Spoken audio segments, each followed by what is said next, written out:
Good morning, everyone. Hope you're all well today. So we are doing our reading session today, and we'll be looking at the main points of the text.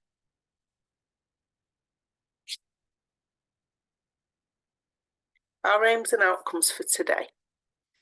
By the end of this session, you must be aware of ways to read and locate information.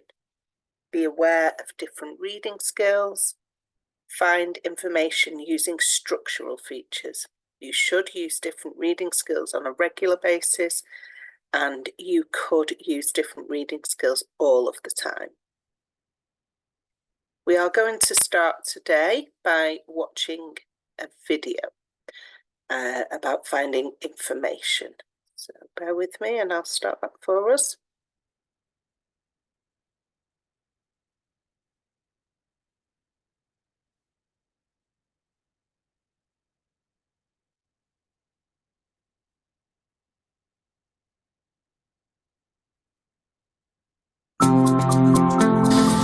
Can everyone see that video, or let me know if you can't?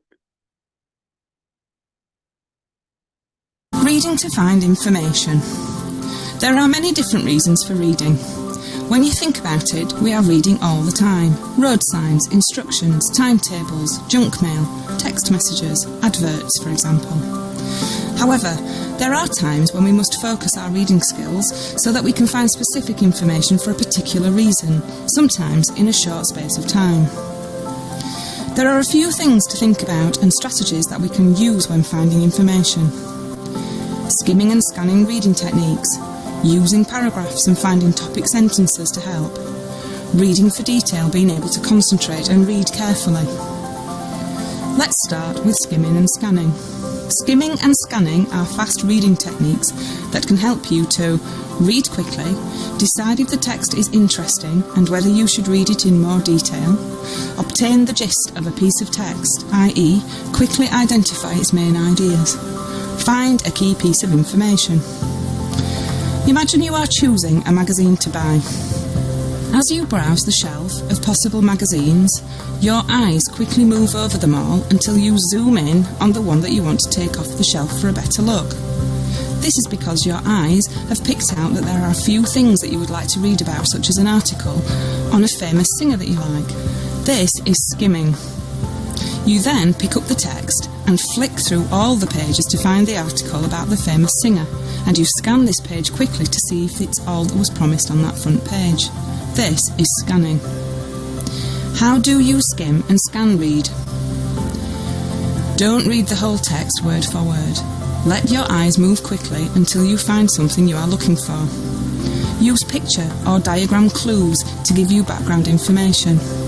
Look at titles and headings. Use subheadings to find specific sections. Look for bulleted lists. Look for words written in bold. How is skimming different to scanning? Skimming is used to obtain the gist of a piece of text. Scanning is used to obtain specific information from a piece of text. Once you have skimmed and scanned to find the piece of information you need, you then read for detail. What is reading for detail? Well, you should be sure about what you are looking for, and you should make sure that you read slowly and carefully. If you find it helpful, you can use a highlighter or underline keywords or phrases. Using paragraphs. We can use paragraphs to help with reading longer pieces of text. Writing is split into paragraphs to make it easier for the reader to make sense of things. Sometimes there are no subheadings to help us work out what information is where. Often, each paragraph has an opening sentence which will usually tell you what the paragraph is about. It's known as the topic sentence because it tells you the main point of the paragraph.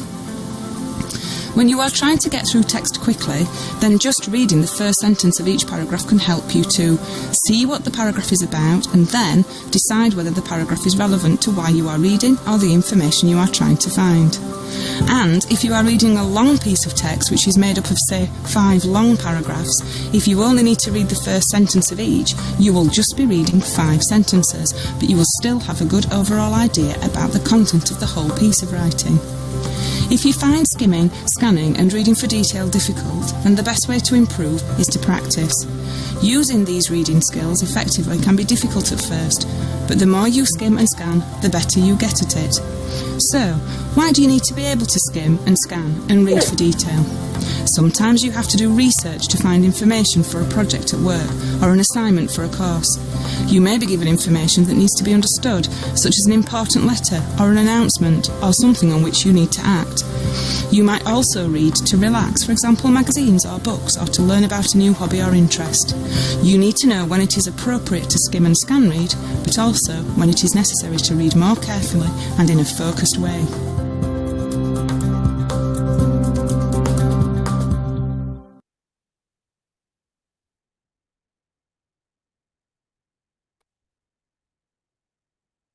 Okay, any questions about that video? Right, so finding information. We've watched that video that's told us about skimming, scanning, reading for detail, topic sentences, and the mention of subheadings. So we're going to match the skill to the definition. So skimming. What is the meaning of skimming?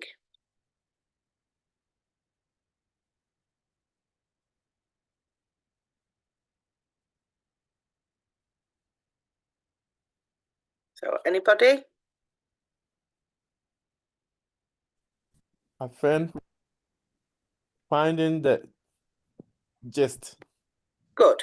Yeah, finding the gist.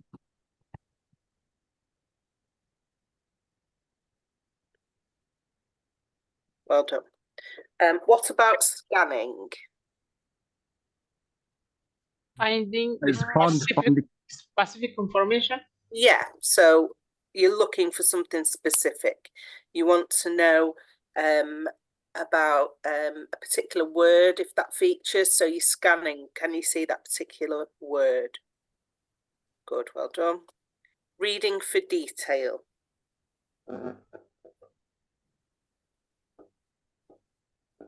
Reading slowly and carefully. Excellent, yeah. And what's the topic sentence? What does that do?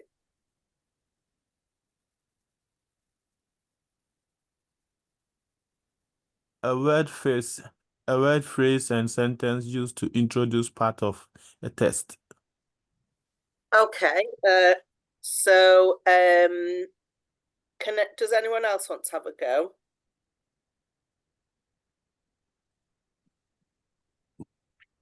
So that definition would be a subheading. Okay, so the structure of the text, if it has subheadings,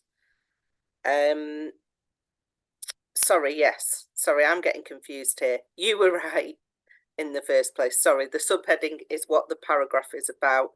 Yes, you were right. They're quite similar, those. Let me just get rid of that. Apologies, let me just, there we go. So the sentence is part of the paragraph. which introduces what the text is, and the subheading tells you what the paragraph is about. But they're very similar in definition, but a subheading would not be part of the paragraph. Okay, because it's an additional heading.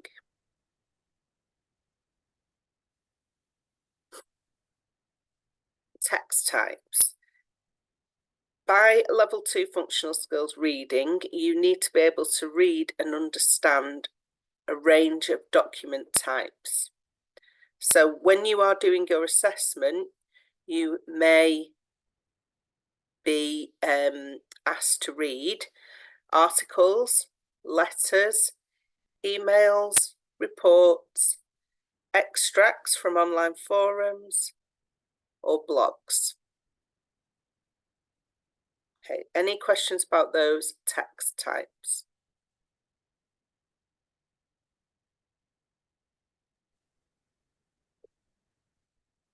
Finding information using structural features. So with those different text types, there are different features that will help you to find the information that you need to answer the questions in the assessment or in your day-to-day life to help find information you might need for study or work or just for your own interest. So depending on the text, you could find a table of contents, subheadings, an index or menus really for websites, a glossary, an appendix, tables and text boxes. Does anyone have any questions about those text features?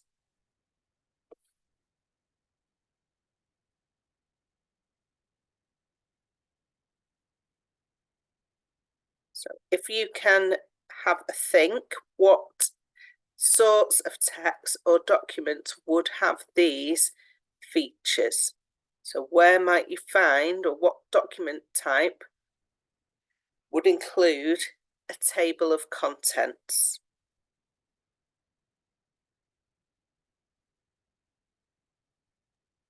A book. Book, yeah. And also portfolio.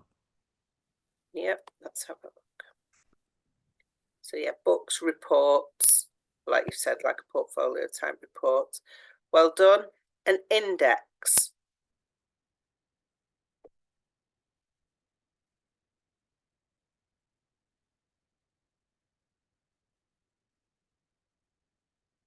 So where would we see an index? Let's have a look. So it's the same, a book or a report. So the index helping us to find specific information, alphabetical order at the back of a book. The table of contents is at the front of a book and tells you the name of each chapter or section and what page it starts on. Menus, where would we find those? What type of text? Website? Yeah, on a website. Well done. A glossary.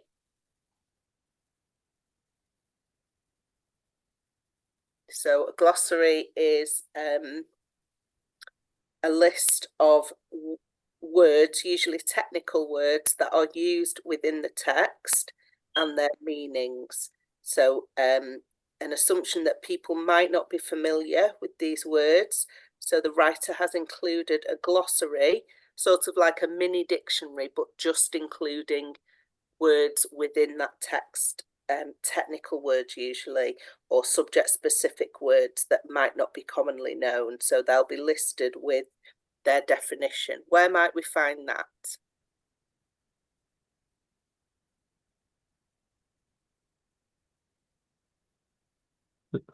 Like a leaflet.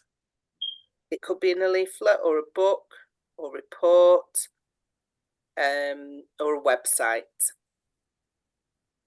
Okay, so yeah, if you had a leaflet, just trying to think, for example, a health information leaflet, that might include a glossary of terms, because it might include medical terms that people wouldn't generally be familiar with. So something, a leaflet like that, like you've said, that might contain a glossary. Well done. An appendix. In a book? Yeah, in a book, or it could be in a report. So you would find an appendix in a book as well, sometimes, but more generally for, excuse me, for a report. Subheadings. Newspapers. Could you repeat that, please? Newspapers. Yeah, newspapers, magazines. An article? Yeah, articles, websites, blogs. Yeah, all sorts of text would include subheadings. Text boxes.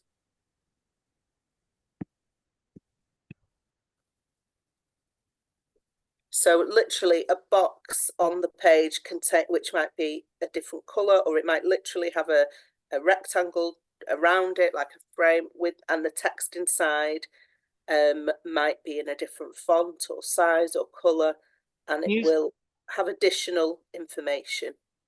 Newspaper? Yeah, it could be in a newspaper, newspaper article or book. So most likely to find those in non-fiction books, in a report, an article, a website, a blog.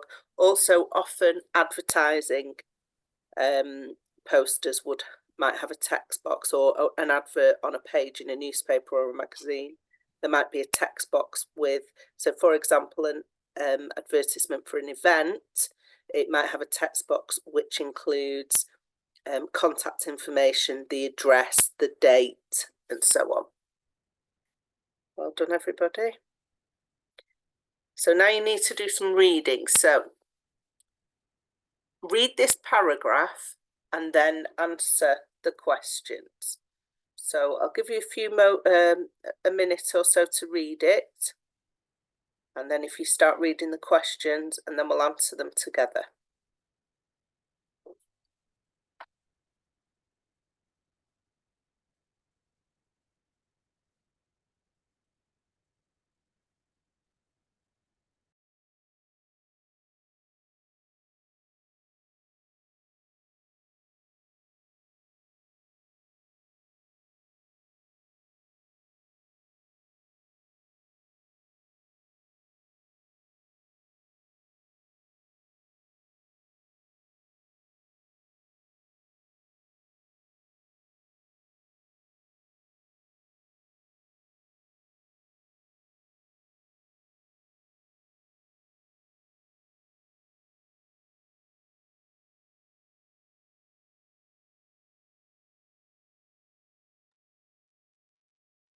Okay, so hopefully you've all had a chance to read it. I'm going to read it through and then we will answer the questions.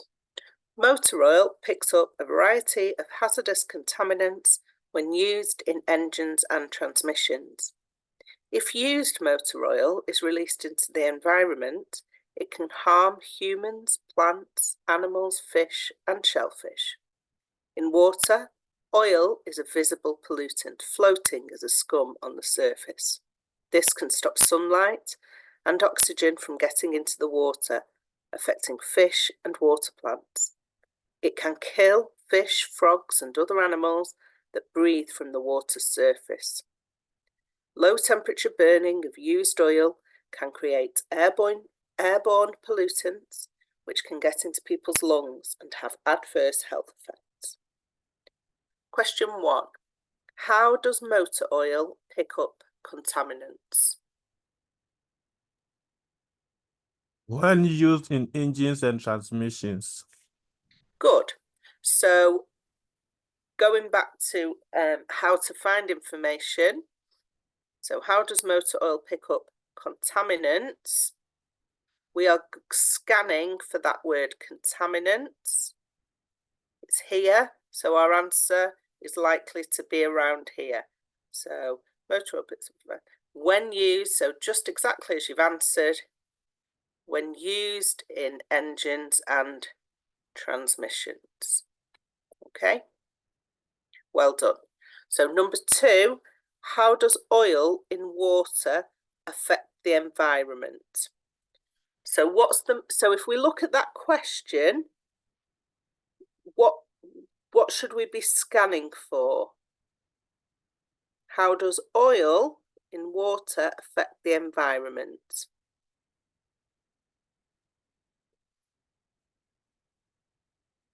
This can stop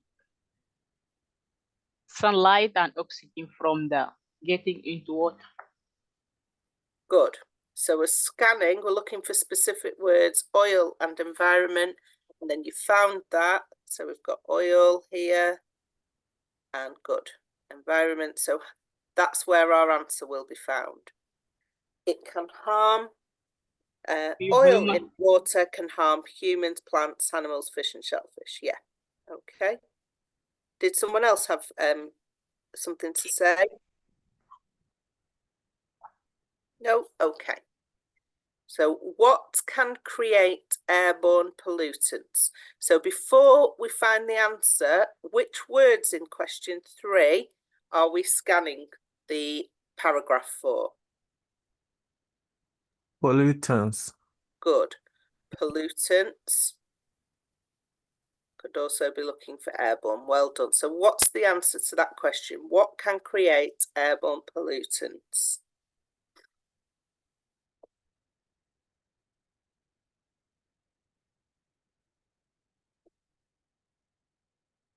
There, we find it here.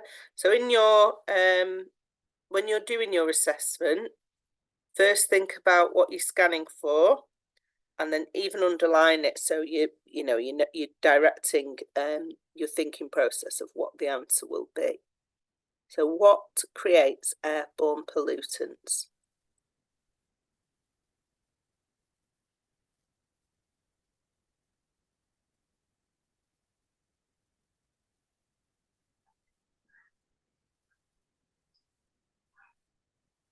It can get into people's lungs and affect their health. So that is the effect of airborne pollutants, but we're looking for what can create airborne pollutants. So how are they created? It can stop sunlight and oxygen from getting into the water. So remember, we've scanned for airborne pollutants. So that is here. So where I've underlined here. Is So it we're the looking law? for an answer around this. Low temperature. Good. Lower temperature. Just 1 minute. It's there we go. So yes, so low temperature burning of used oil can create airborne pollutants. So that's what you would need to write for your answer. Low temperature burning of used oil can create airborne pollutants. Okay. Oh, we're going to have some more practice. We've got some more of these to do. So we've got another paragraph here and 3 questions to answer. So I'll let you read it yourself first for a few moments, then I'll read it through and we'll look at the questions together.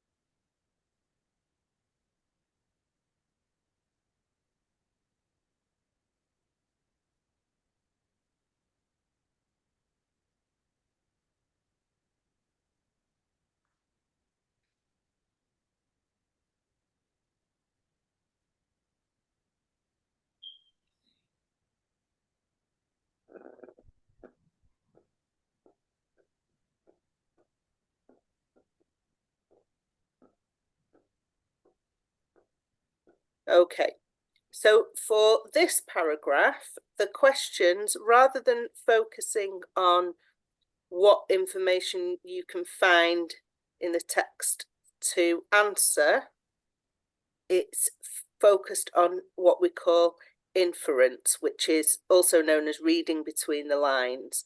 So it's checking your understanding.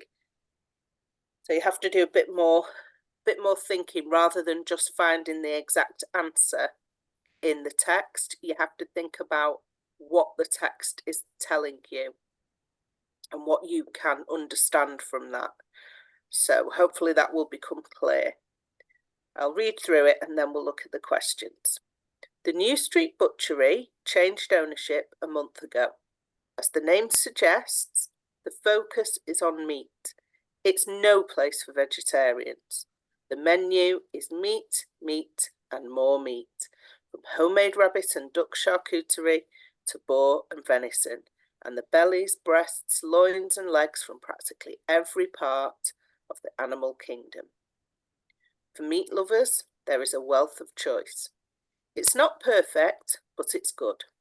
It's great to see the butchery remains in good hands. So question 1, what is the New Street Butchery?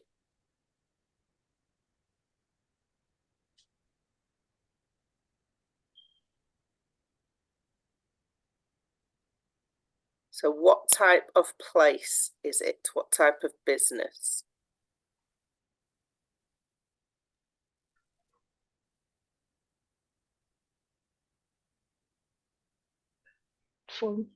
For meat, So you can buy meat there.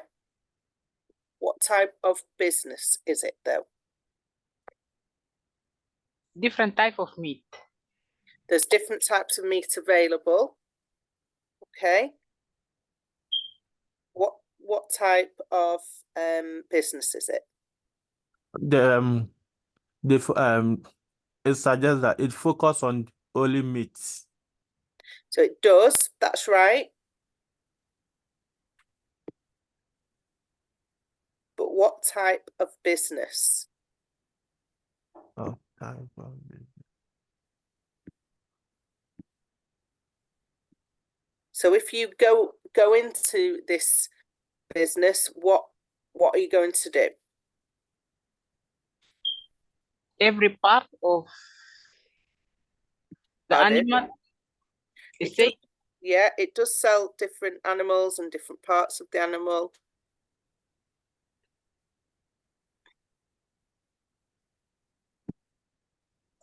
just Just for go- just I'm for going- the for the people who loving meat.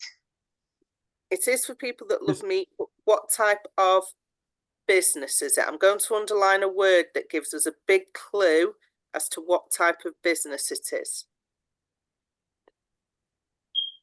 So can you see that I've underlined the word menu? Yeah. So Is what type of business has a menu when you go in? meat and more meat. Yes, but when you go into a place and you're given a menu, what type of place are you in? Is a restaurant. Excellent. So what is the New Street Butchery? It's a restaurant. Okay. It's a bit of a trick question because many people will say it's a butcher's. Yeah. Okay, but it's not. If you go into a butcher's shop, you look at the display, you buy some meat. If you go into a business and they give you a menu, then you're going to sit down and eat there. It's a restaurant. So that's a question that you could easily get wrong if you don't read the paragraph very carefully. So what is the New Street Butchery? It is a restaurant. Okay? Okay. Yep. So question 2, how does the writer rate the food? So what does the writer say about the food? So this is a review of the New Street Butchery restaurant. The writer, he say it's not perfect, but it's good. Brilliant. Exactly. So the writer rates the food as not perfect, but it's good. So in your answer there, I just type it. Let me just make that a bit bigger so you can see. So the writer says, and then you could even use a quote. It's not perfect, but it's good. Okay, so that could be how you write your answer. Number 3, why is the restaurant no place for vegetarians? It focuses on meat. Yeah. It is no place for vegetarians because it is focused on meat.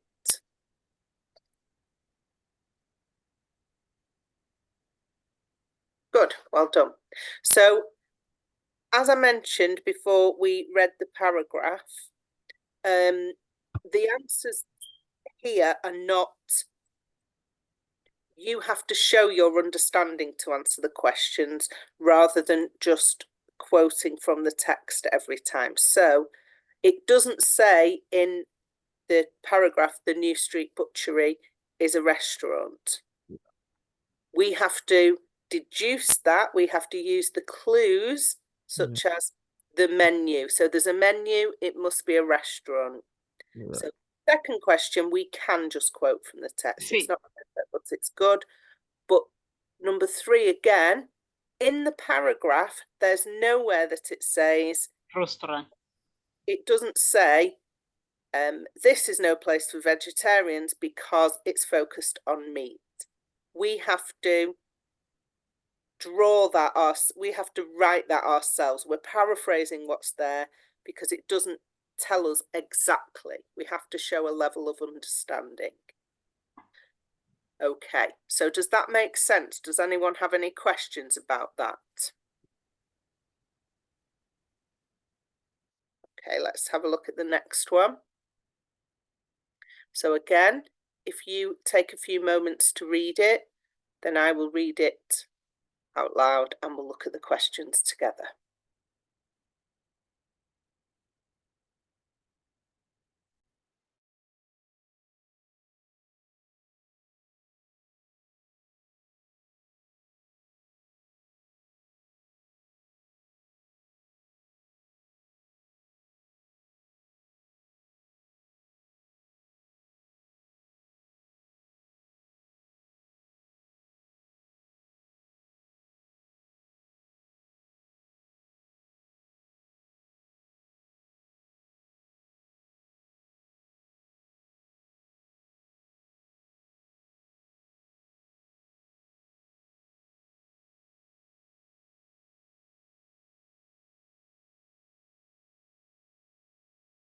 Okay. Firefighters were called to the Nottingham police station on Sunday after a detainee using the public telephone room at the station allegedly tampered with the room's sprinkler head and caused considerable flooding. We isolated the water supply to the station, then helped mop up, a senior firefighter said. There was water 50 millimetres deep in the hallway outside the telephone room and in the room itself. The detainee was drenched. Police have charged him with criminal damage. Number 1, question 1. Why were the firefighters called out?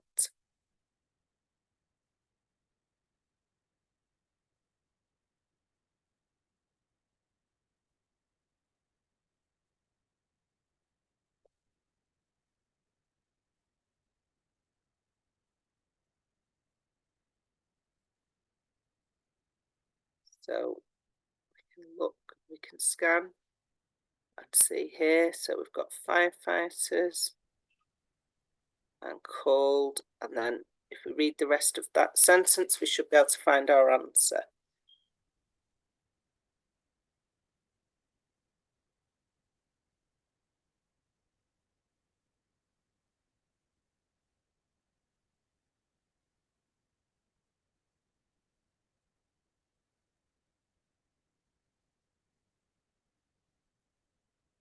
So what was the reason for the firefighters being called to the police station?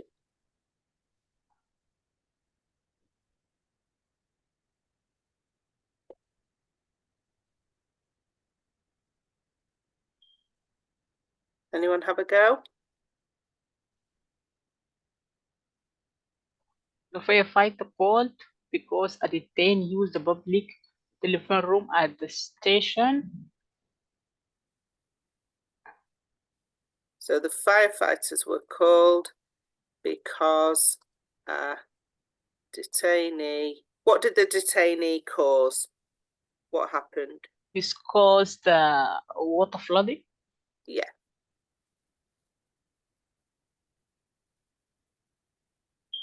Because a detainee, just move that up a bit, caused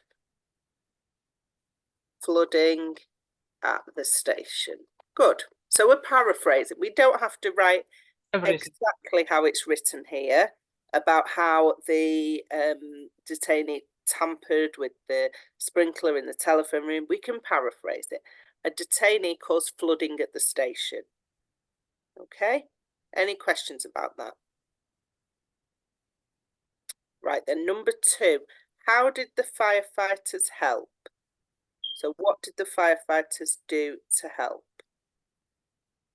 They help to mop up. Good, yes. So what else did they do? The firefighters, what did they do before they mopped up? Isolate the water. Good, isolated the water supply and helped to mop up. Good, well done. And question 3, what happened to the detainee? And it's specific here, it says 2 things. So for this question, if it's saying that you need 2 things, if you only give 1, you probably won't get any marks. There might only be 1 mark for that question, even though it's asking for 2 things. So you need to give 2 to get the mark. So what 2 things happened to the detainee? The police charged him as a criminal damage. Yeah, the police charged him with criminal damage. And what else happened to him?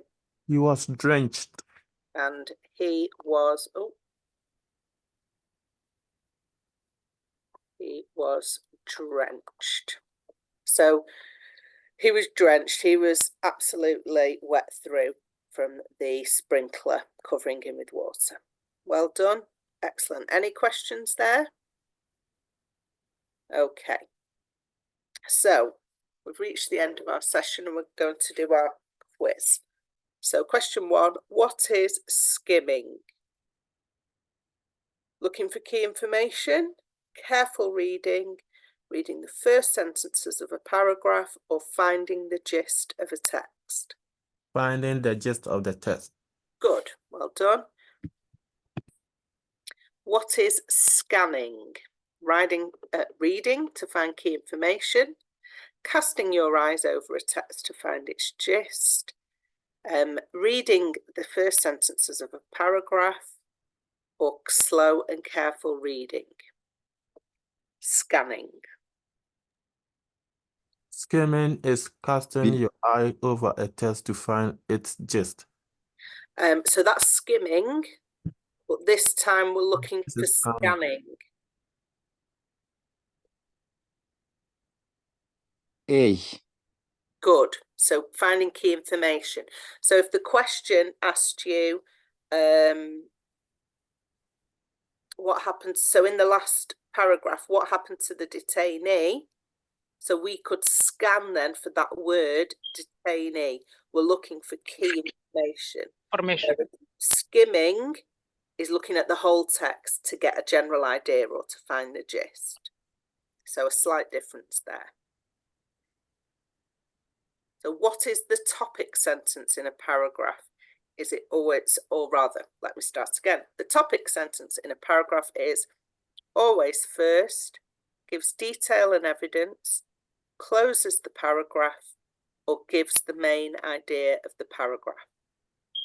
D. Good. Gives the main idea of the paragraph. It normally is first in the paragraph, but sometimes it might come second. So it's not always first, not 100% of the time, but it will always give the main idea of the paragraph. When would you need to read slowly and carefully? When you need to know what a document is about, when you need to find a key piece of information, when you need to find detailed information, or when you are looking for a page number. C. Pardon? C. Good. When C. you need the found details information. Excellent. Yeah. So when you need to find detailed information. Well done. So we've reached the end for today. Does anyone have any questions before we finish? Okay, so as the lady that in the video that we watched at the beginning, as she said, the best way to get better at these skills is to practice. So you can log into Moodle, which is the online learning platform for UK Versity, and there are some tasks you can do there. Or just when you are reading anything yourself, look for those text features. Okay. Okay, all right Yep. then. So hopefully I will see you all tomorrow for our writing session. Okay. Have a good day, everybody. You Thank too. you, Thanks. teacher. Bye. Have a nice weekend. You too. Bye. Bye-bye.